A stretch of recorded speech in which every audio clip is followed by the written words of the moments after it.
Pyrex is one of the most familiar names in kitchenware. With a history that goes back over 100 years, Pyrex is a household name in the truest sense. Whether it's an iconic measuring jug, a colorful mixing bowl, or a signature transparent baking dish, you've almost certainly used a Pyrex product at some point in your life and probably still do to this day. But for all its practicality, Pyrex and similar glass cookware can quickly turn into a disaster. I'm talking exploding casserole dishes that ruin your oven and possibly cut you up with shards of glass in the process. Unfortunately, this is a real thing that happens more often than you may think. Today, I'm going to share how to keep your cookware from becoming shattered glass.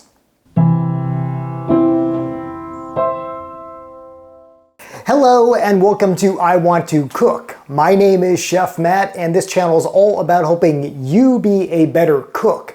And today we are doing a follow-up episode on Pyrex and related glass cookware. Last year I made a video on the two types of Pyrex, uppercase versus lowercase, and the common misperception that uppercase Pyrex is always made from the more shock-resistant borosilicate glass, while lowercase Pyrex is made from the cheaper soda lime. I'll link to that video in the description below. But in the briefest of summaries, the aforementioned just isn't the case. Vintage Pyrex, when it was made by Corning, was often, but not always, made from borosilicate. Today's Pyrex, lowercase, that you find in American stores is most often soda lime. If you want to absolutely know that you are buying Pyrex made from borosilicate, you need to go to Europe or import it from there. It is made in France by a different company, and that Pyrex is uppercase and made from borosilicate glass. In that prior video, I explained that Pyrex, no matter who it was made by, and similar glass cookware has been known to shatter.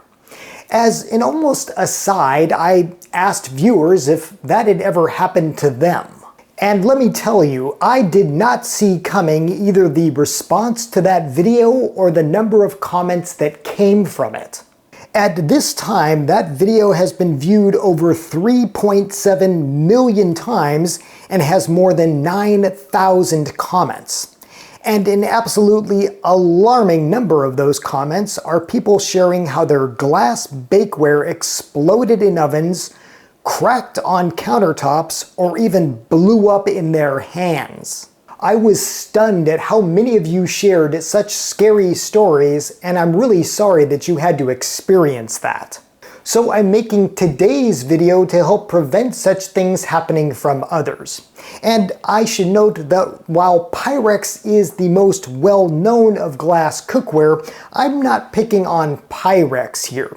This applies to all glassware types, whether it's Pyrex, anchor hocking, etc.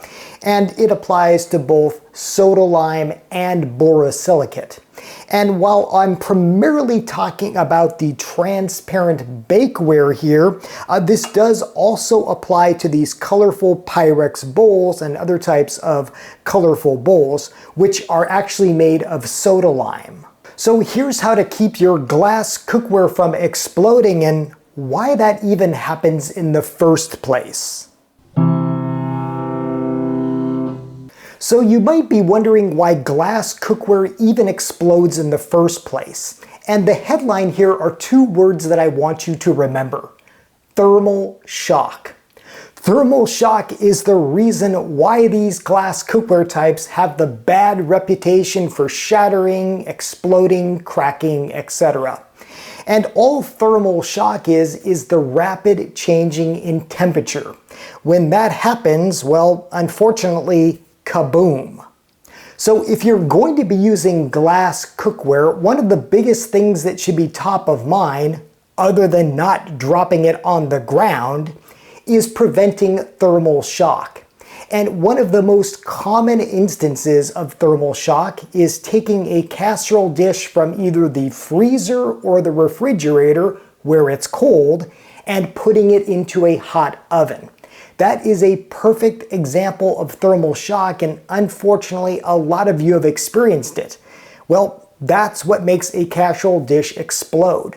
So never ever take a casserole dish that has been in the freezer or in the refrigerator and put it into a hot oven. Pyrex advises on its own site, please allow the dish to come to room temperature before inserting into a preheated oven or even a microwave. Now it's true, borosilicate glass is better at handling thermal shock, but in my opinion, well, I would still play it safe and not risk doing such a thing.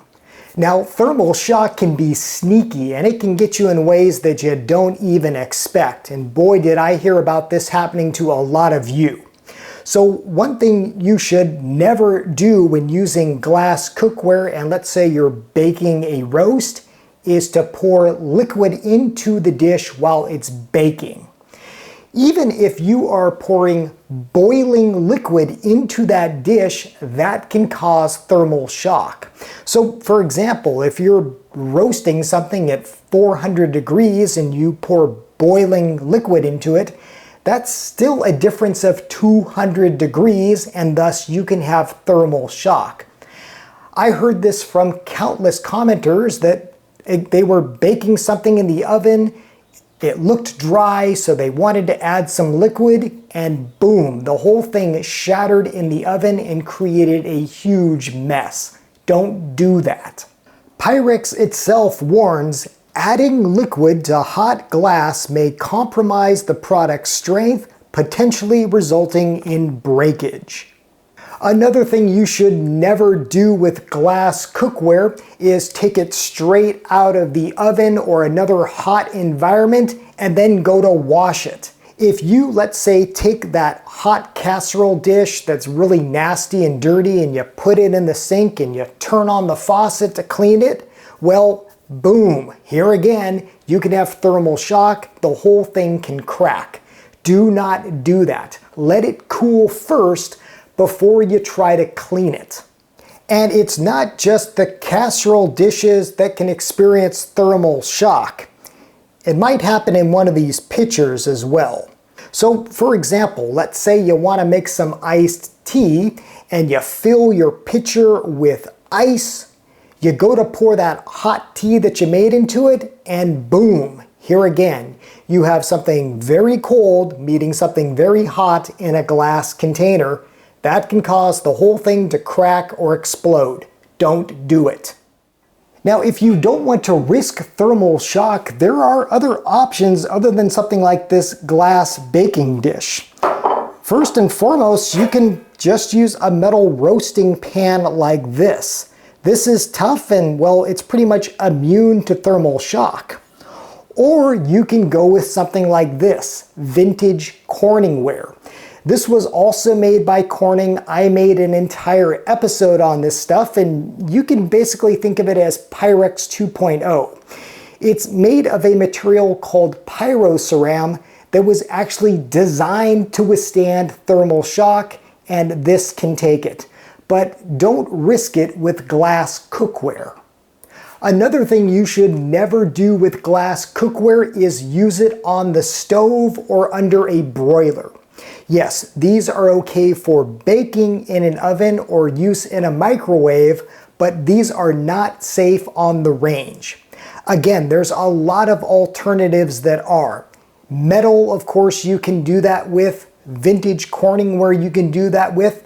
Heck, even that Visions that we used last year, that's similar to Corningware but made of a amber material. But this glass cookware, do not use it on the range, either a gas or electric range, and don't use it under a broiler. Again, either a flame or an electric element. That's just too much for these glass vessels. And here's another way that you shouldn't be using these, and even I didn't know about this until I was researching it. Don't use Pyrex or other glass bakeware in a toaster oven. Apparently those elements are a little bit too much for it. Now you might remember that last year I actually did bake some cornbread in a toaster oven in some vintage Pyrex. Yes, it turned out okay, but I was taking a risk. And for the record, yes, I cleaned the toaster oven. Boy, the grief you gave me over that door that was stained. Now speaking of ovens, another thing you should never do with glass cookware is preheat the dish in the oven as it preheats. You want to make sure the oven is nice and hot and at temperature before you put the glass cookware in. Pyrex itself advises always completely preheat your oven to the desired temperature before placing your Pyrex dish inside it. While the glass is designed for temperatures typically used in baking, it can break when exposed to the direct heating element while the oven is preheating. Okay, so let's say you've baked your roast or your cake or what have you in your glass cookware. It looks great. You can, of course, see through it. That's kind of the whole deal with this glass cookware, is you can see how things are progressing. You go to take it out of the oven, you set it down, and the whole thing either shatters or explodes. Oh boy, did I hear about this happening to a lot of you. Once again, the reason this happens is because of some form of thermal shock. Maybe you took the hot dish out of the oven and you set it on the grates of your stove. Well, that difference in temperature was enough to make it crack. Another way this happens is if you set it down on something wet. Even something slightly damp, if you set that Pyrex or other glass cookware down on it, the whole thing can crack. So what should you do? Here again, Pyrex advises to avoid sudden severe temperature changes to the glass, never place hot glass on a cold or wet surface. Place the hot glass dish on a dry cloth, wood or cork trivet, pot holder, or dry wooden cutting board. And here's something else scary. Even the oven mitts you use, well, that can cause a dish to explode too that's being taken out of the oven. And I heard from a lot of you who said they grabbed their glass cookware from the oven and the whole thing shattered. Well, one of the reasons why might be because these are wet. And here again, thermal shock. So if these are wet even in the slightest and you go to grab it, well, there again, you're asking for trouble. Make sure whatever mitts you're using to remove that hot glass cookware from the oven are absolutely dry. Okay, we're coming down to the last two things you should never do with Pyrex or other glass cookware. And the second to last thing is don't use this with like a sterno or a candle underneath. Let's say you're trying to keep a casserole dish while you're dining at the table.